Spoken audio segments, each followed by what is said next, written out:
шумораи гирифторони ин беморӣ имрӯзҳо нисбат ба соли 1980 тақрибан 4 маротиба афзудааст. Панҷшавии ин беморӣ дар саросари ҷаҳон, хусусан дар кишварҳои даромади кам ва миёна меафзояд. طبق معلومات تنها در سال 2012 این بیماری سبب فوت 1.5 میلیون نفر در سراسر جهان بود. در بسیار حالتها بیماری و مشکلات مربوط به آن با پرهیز سالم، مشق‌های منتظم جسمانی، نگاه داشتن وزن سالم بدن و ترک تماک پیشگیری کرده می‌شوند. از مقدمه شاید علاقه مطلبی ما رو درک کردید. سلام به شما علاقمندان تلویزیونی سفینه. موضوع برنامه امروزه گنجی بی‌بها با بیماری با نام معروف دیابت قند بخشیده می شود. طبق معلومات‌های سازمان عمومی جهانی تندرستی تخمیناً امروزها از هر 11 ساکن سیاره یکی از گرفتاری به بیماری دیابت قند رنج می‌برند. اگر این بیماری به قطار بیماری‌های پنهان شده عالم وارد شده باشد، پس ساکنان کشور ما از چنین بیماری تا کدام اندازه آگاهی دارند؟ سراول پرسش سری راهی ما.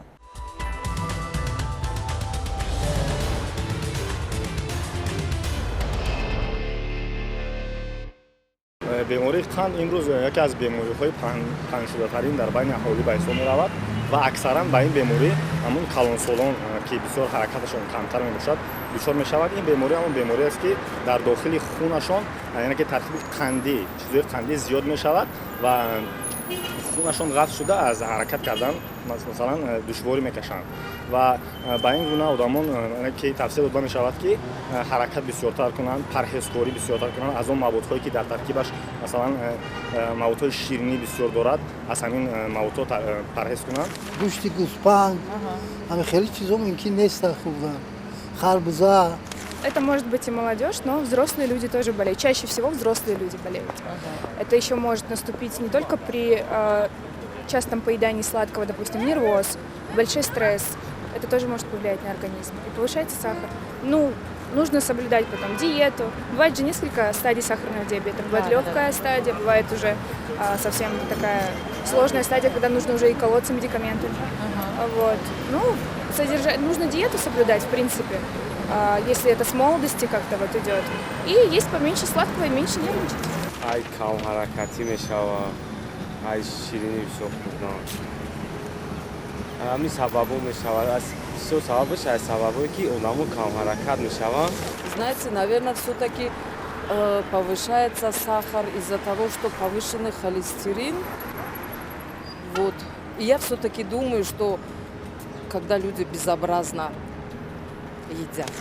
این بیماری میباشد که در ترکیب خونشون یعنی که قند بسیار میشود و خون همون آدمان قفز شده میگیرد و با حرکت کردن که مشکلی رو میآورد و از بسیار با مردم چی کرده میشود که با ورزش مشغول شوند، حرکت خونشون رو زیاد کنند و از بسیار شیشتن هر خیلی خوراکایی که با سلامتیشون زیان دارد پرهیزکاری کردن پرهیزکاری رو پیشه کنند و آهسته سلامتیشون خوب میشود. اصلا گرفتاری با بیماری دیابت قند مشکلات تمامی سیاره گشته است. در یکی از گزارش‌های سازمان عمومی جهانی تندرستی آمده است که از سال 2014 در سراسر جهان تقریباً 422 میلیون کلانسالان از دیابت رنج می‌کشیدند که این نسبت به نشان دهنده سال 1980 4 مرتبه زیادتر است. در گزارش آمده است که هر سال تقریباً 3.7 میلیون فرد با قند بلند خون رابطه دارند. امکان داریم کمی از تاریخ بیماری دیابت قند برایتان معلومات پیشنهاد کنیم. طور اشاره نشانه‌های این بیماری هنوز از زمانهای قدیم به آدمان معلوم بود. بیماری دیابت خود دیابت از کلمه یونانی دیابینو گرفته شده، معنایش فواره یا اینکه سیفونی میباشد. دیابت این خصوصیت بر زیاد خاریشوی پیشاب را در گروه بیماری نشان میدهد. عصرهای دوم پیش از میلاد عالم بزرگ اریتئوس این بیماری را توصیف کرد، یعنی شاریدن ارگان‌ها در پیشاب. هنگام دریافتن مزه شیرین در پیشاب بیماری دیابت قند با این بیماری کلمه لاتینی میلیتوس شیرینی را نام کردند، علاوه کردند که این نام گرفت دیابت قند. تشکیلات عمومی جهانی تندرستی سال 1985 این بیماری را معین کرد که بیماری دیابت قند در نتیجه مطلق یا اینکه نسبتا نارسایی انسولین که با ویرانشوی چرب ها، سفیده ها، کربوهیدرات ها ва ҳипергликемияи музмин, вайроншавии рагҳо ва нейропатия ва тағйиротҳои патологӣ дар органҳои гуногунро нишон медиҳад. диабети қанд аз соли 2000 сола пеш то инҷониб пайдо шудааст. Солҳои пеш одамон ё духторон тавбати ин беморӣ ва тарзи усулҳои пешгирии онро намедонистанд. Аз солҳои 30 то 90 ин беморӣ номи диабетро гирифта буд ва духторон аз рӯи се нишонаи асосии ин бемориро тавбат мекарданд, яъне ташнагии обнӯшии бисёр, тез пешобкунӣ ва кам шудани вазни бадан. Ва онҳо фикр мекарданд ки ин беморӣ, сабаби ин беморӣ вайрон шудани кори фаъолияти гурдаҳо ва инчунин вайроншавии кори узвҳои ҳозима мебошад. Ва бадтар солҳои 1776 бошад аз тарафи олими рус Добсон исбот шуд ки ин беморӣ, дар ин беморон маззаи пешоб ширин буда он вуҷуд доштани қандро дар хун нишон медод ва аз ҳамон сол ин беморӣ номи диабети қандро гирифта буд. Солҳои 1841 бошад беморӣ духторон тарзи ёд гирифтани таҳлили қанди хун дар пешобро ёд гирифтанд ва солҳои 1979 бошад структураи химиявии инсулини одам омӯхта шуд ва соли 1980 бошад аппарати глюкометр ихтироъ шуд ки он муайян намудани қанди хунро нишон медод. ин бемории эндокринӣ ба ҳисоб рафта муддати солҳои тӯлонӣ ки аз давраи то ба сино ва то ба буқрот ки ин муайян буд ки ҳам диабети қанди навъи 1, ҳам диабети қанди навъи 2 ки бисёртар дар байни мардум маъмул ва дониста мешавад. Дар замони ҳозира бошад ҳам инчунин диабетҳои якчанд намуди диабетҳои қанд муайян карда мешаванд. Диабети қанди навъи 1, диабети қанди навъи 2, диабети гестатсионӣ мегӯянд ки дар давраи ҳомиладорӣ пайдо мешавад ва инчунин диабети намуди стероидӣ, яъне ки ҳангоми истифода бурдани баъзе маводҳои доруворие ки доруҳои контринсулинарӣ мегӯянд, яъне ки доруҳое ки дар таркибашон дармон вуҷуд дорад. Бояд қайд намуд ки асоси пайдошавии бемории диабети қандро ин ҳам бошад дар мадди аввал вайроншавии мубодилаи модда дар организм метавонад ба вуҷуд биёрад. Бемории диабети қанд ин яке аз бемории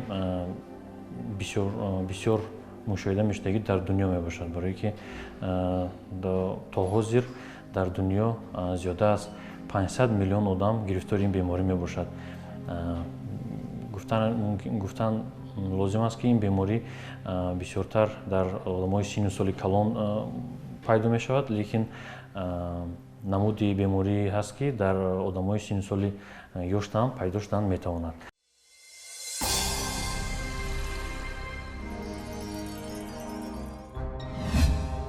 нишонаҳои аввалини ин беморӣ тақрибан 1500 сол пеш аз милод пайдо шуда буд ки он дар папируси Эберс зикр шудааст. Он замонҳо мардум ин бемориро эътироф карданд, аммо табобаташро намедонистанд. аз ин рӯ аксари беморони гирифтори диабет мефавтиданд. худи мафҳуми диабети қандро духтури юнонӣ Арете ҷорӣ кардааст.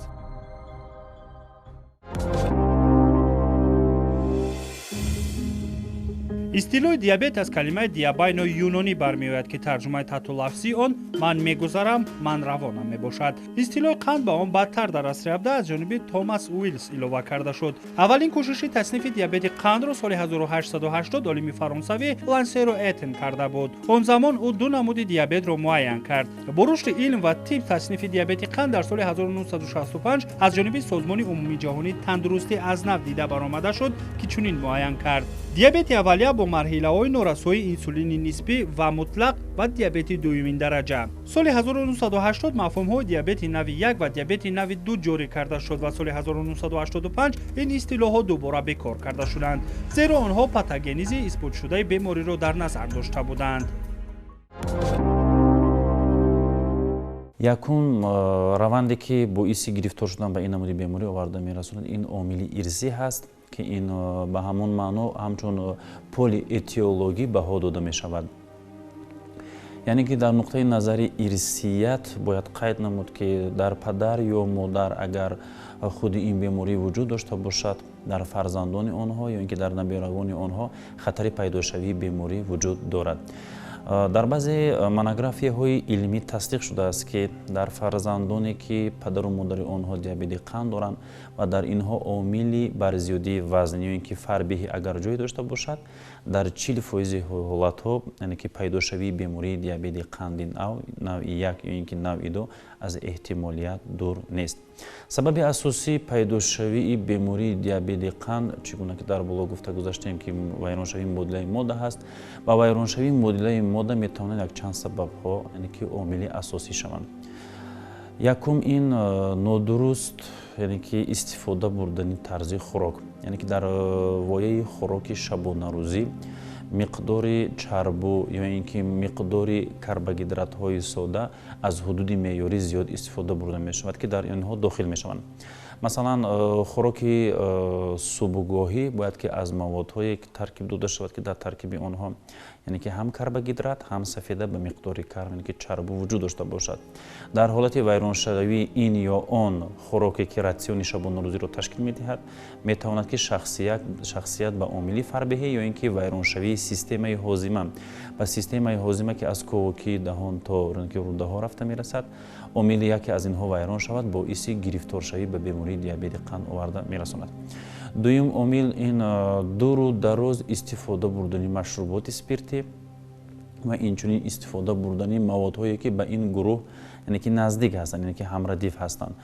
яъне ки истифода бурдани онҳо дар организм заҳролудшавӣ ё ин ки интоксикатсияро ба вуҷуд меорад, дар натиҷа ферментҳое ки дар ғадуди зери меъда боиси ҳал кардан ё ин ки вазифа иҷро мекунанд, онҳо метавонанд халалдор шаванд ва ҳамчун омили дуюмин ё ин ки сеюмин дараҷа ҳисоб шуда дар раванди омилҳои стрессӣ як сабаб метавонад ки боиси гирифтор шудан ба бемории диабети қандро расонад. дар занҳо бошад нисбати мардҳо ки омили фарбеҳӣ агар ҷое дошта бошад, хатари пайдошавии бемории диабети қанд аз 10 то 30% зиёдтар. омилҳои пайдоиши диабети қанд ин фарбеҳгӣ, ирсӣ, ҳолати ташаннуҷи рӯҳӣ яъне ки стресс, бемориҳои ғадуди зери меъда, бемориҳои музмини гурда ва ҷигар, атеросклерози шоҳрак ва майнаи сар ва инчунин бемориҳои ишемиявии дил ва фишорбаландӣ шуда метавонанд. омилҳои пайдошавии бемории диабети қанд ин омилҳои авлодӣ, пурхӯри камҳаракатӣ, бемориҳои фарбеҳӣ, бемориҳои фишорбаландии шараёнӣ, бемориҳои ғадуди зери меъда ба монанди панкреатити музмин, ба монанди ҷароҳат ба доштани ғадуди зери меъда, бемориҳои эндокринӣ ба монанди ҷоғари заҳрогин ва ғайраҳо. оризаҳои диабети қанд вақте ки бемор мисол собиқаи беморӣ бештар аз 10 сол дошта бошад ва онҳо ҳама вақт бо қанди баланди хун мегарданд, яъне ки парҳезро риоя намекунанд, метавонанд ба оризаҳо гирифтор шаванд. оризаҳо яъне ки полинейропатияи диабетӣ, яъне торҳои асаб суст мешаванд. дар ин ҳангом дар онҳо дар почаҳо дард ва сӯзиш, карахтӣ пайдо мешавад ва ҳангоми ламс кардан онҳо мумкин ки ҳамин ҳиссиётро суст эҳсос кунанд, яъне ки бештар карахтӣ дар қисмати поёнии пойҳо дида мешавад ва инчунин оризаи дигар ретинопатия, яъне ки вайроншавии босира, биноиши чашм паст мешавад ва оризаи дигари қанд нефропатия. дар ин ҳолат фаъолияти кори гурдаҳо суст мегардад ва дар организм токсинҳо ҷамъ мешаванд ва бемор дар онҳо агар мо мушоҳида кунем, дар пойҳо варамӣ пайдо мешавад. оризаи дигари бемории диабети қанд ин ангиопатия, вақте ки онҳо аз ҳисоби ғафз шудани фишори рагҳои шараёнӣ дар ин беморон фишорбаландӣ ва холестерин баланд мегардад.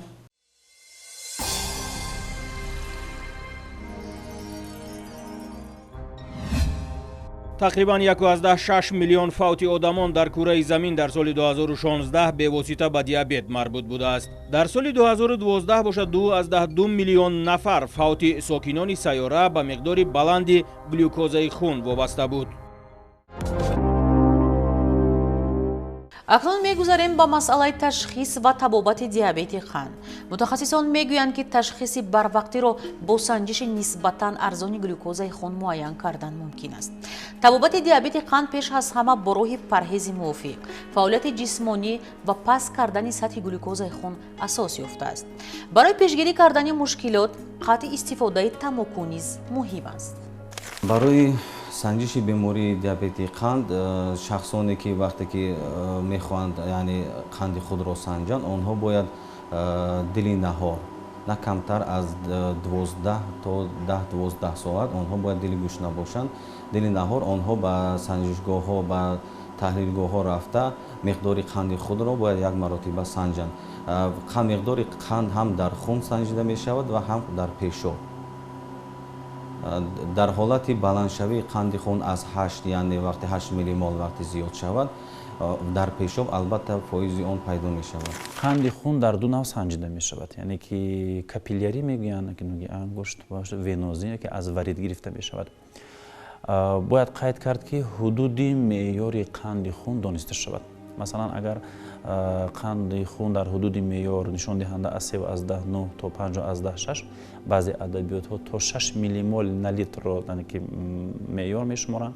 дар ҳолати баланд будани ин нишондиҳанда хо 6.5 бошад, хо 7 аз 10 бошад, яъне ки дар организм аллакай яъне ки халалёбии глюкоза ҳаст. ва барои тасдиқ намудан оё ки дар 3 моҳҳои охир байни мубодилаи модда тағйирот гузаштааст, оё боиси гирифторшавӣ ба ҳамин беморӣ вуҷуд дорад ё не, таҳлили гемоглобини гликозонидашуда, яъне ки гликализированный гемоглобин ҳатман дидан дар кор ки он компенсатсияи бемориро баҳо медиҳад. баъди муайян намудани фоизнокии гемоглобини гликозонидашуда ки меъёри он аз 4 аз 15 то 6 фоизро ташкил мекунад, аз 6 фоиз агар болото нишондиҳандаи 7.5-8 то 9 бошад, давраи субкомпенсаторӣ, яъне ки ним аломатӣ мегӯянд. як қисми организм вазифаашро дуруст кор карда истояст, як қисми дигар бошад аз ҳисоби таъсири баландшавии қанди хун аллакай вазифаи худро гум мекунанд. ва болои ин аз 9 фоиз агар зиёд бошад, ин ҳолатро ҳолати декомпенсаторӣ мегӯянд, яъне ки тамоми узви системаҳое ки дар организм вуҷуд дорад аз зери глюкозаи заҳролудшуда, яъне ки глюкоза токсичность мегӯянд дар организм, метавонад ки халалдоршавии узвҳоро ба вуҷуд биёрад ва ба пуррагӣ ташхис гузошта мешавад ки дар ин намуди беморон, яъне ки гирифторшавӣ ба бемории қанд вуҷуд дорад. инчунин дар синну соле ки аз 25 то 30 солагӣ дар синну соли ёшӣ, инчунин муайян намудани сатҳи эспептид, яъне ки гормони проинсулин мегӯям, ва муайян намудани инсулин. инчунин фоизнокии глюкозаро дар пешоб муайян кардан зарурат пайдо мешавад ки боиси ба пуррагӣ ташхиси диабети қандро гузоштан мумкин аст. табобат дар беморони диабети қанд асосан бо роҳи инсулин, маҳлули инсулин гузаронда мешавад ва дар беморони диабети қанди нави дуюм бошад, табобат бо доруҳои қандпасткунанда ва гиёҳҳои алафӣ сурат мегирад ва ҳама вақт зери назорати духтурон бошанд. масалан ҳар моҳ ақаллан дар як моҳ як маротиба аз таҳлили қанди хун гузаранд. дар марҳилаи аввал мо онҳоро бо ҳабҳо, яъне бо таблеткаҳо табобат мекунем ва вақте ки таблеткаҳо ё ки ҳабҳо ёрдам надоданд ё ки ҳолати бемор вазнин аст, қанди хунашон баланд ҳаст, мо онҳоро ба як муддате ба инсулин мегузаронем ва дар як муддате ки табобат кардем бо инсулин ҳолатшон хуб гардид, мо метавонем баргашта бо ҳамун таблеткаҳо гузаронем, лекин дар он шарте ки организми он ҳолам инсулин хориҷ кунад. бисёр мардум ҳаминро намефаҳманд, фикр мекунанд ки ба инсулин ки гузаронди ин марҳила охир ҳаст, дигар таблеткаҳо ёрдам наметиҳад. ин фикри ақидаи нодуруст аст, чунки як ё ду нафаре ки онҳоро ба инсулин гузаронданд, дар ҳақиқат дар баданашон инсулин умуман набуд ва онҳоро дар ҳақиқат ба таблеткаҳо баргаронда намешавад. лекин маъно надорад ки дар дигар ҳамун 90% гирифтори ин бемориҳо баргаронда намешавад. баргаронда мешавад, фақат ҳамун аломат ва аломатҳош ҳаст ва меъёре ки бояд ҳамун инсулин дар хунашон бошад, ҳамонро нигоҳ карда мо мегузаронем.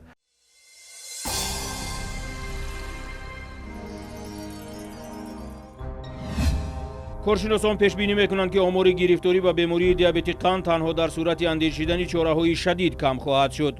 متخصصان همزمان دیابت نمودهای 1 و 2 را آموختند.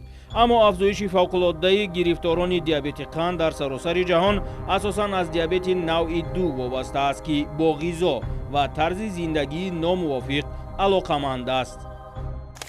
وابسته از اون که همین سطح بیماران زیاد شده است روز 14 نوامبر روز عمومی جهانی بیماری دیابت قند به قید میگیرند و همین روز و همین روز 14 نوامبر در تمام دنیا با نفران با همین مردمان کارهای فهماندهی گذرانده می شود در بیمارخانه ها، در مکتبان، در عموما در همه همین سطح زندگی ما همین روز همچون روزی که پیشگیری دیابت قند قید میگیرند و با مردم کارهای فهماندهی میگذرانند و ما هم طبیبان از مردم خواهش داریم که طرز حیات سالم برند، بسیار خوراک‌های همین بسیار از اوگلیوود یعنی خمیر شیرینی کمتر استعمال نمایند که فربه نشوند.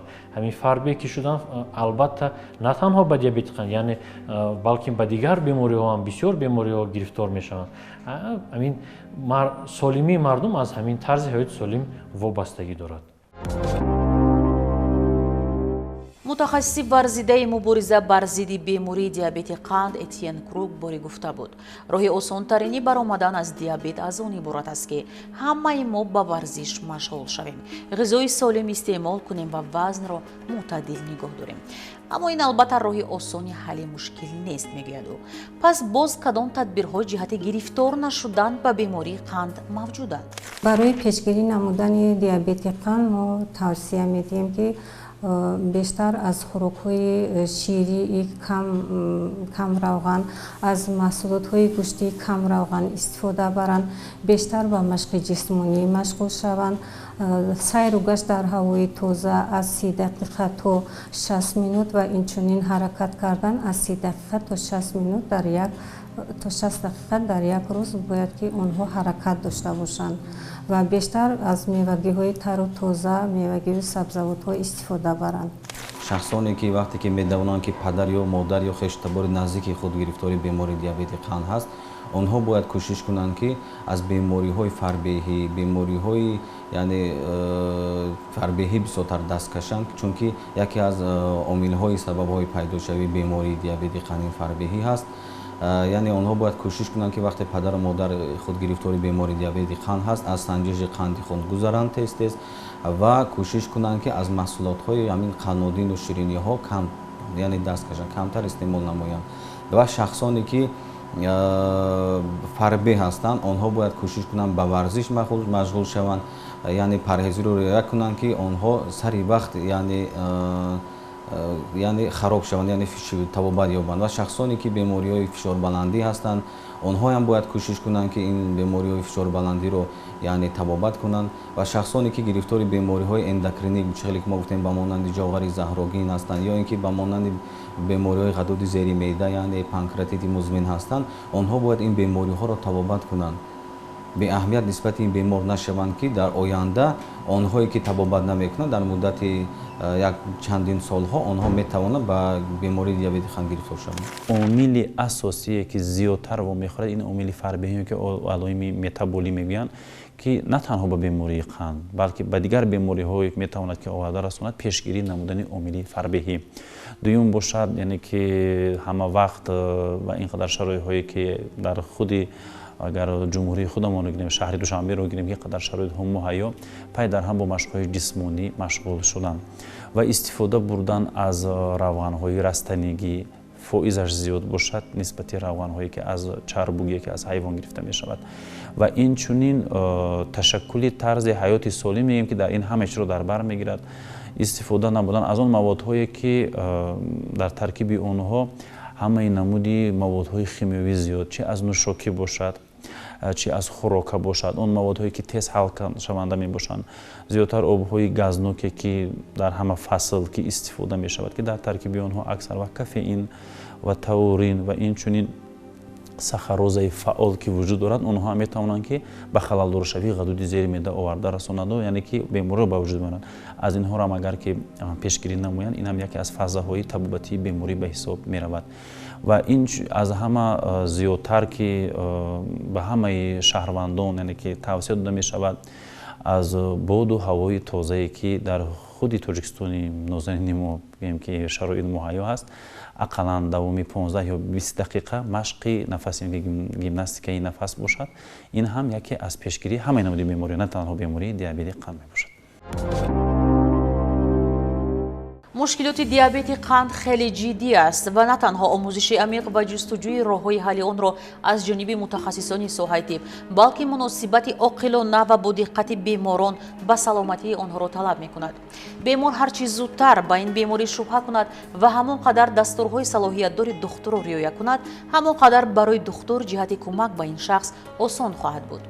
умедворим шумо дар ин масъала ҳамеша аз маслиҳати мутахассисон истифода мебаред. инҷо шумораи навбатии намоиши ганҷи бебаҳо ба анҷом мерасад. боварӣ дорем ба қадри ин ганҷи бебаҳоятон мерасед. ҳамеша солиму бардам бошед. то боздид.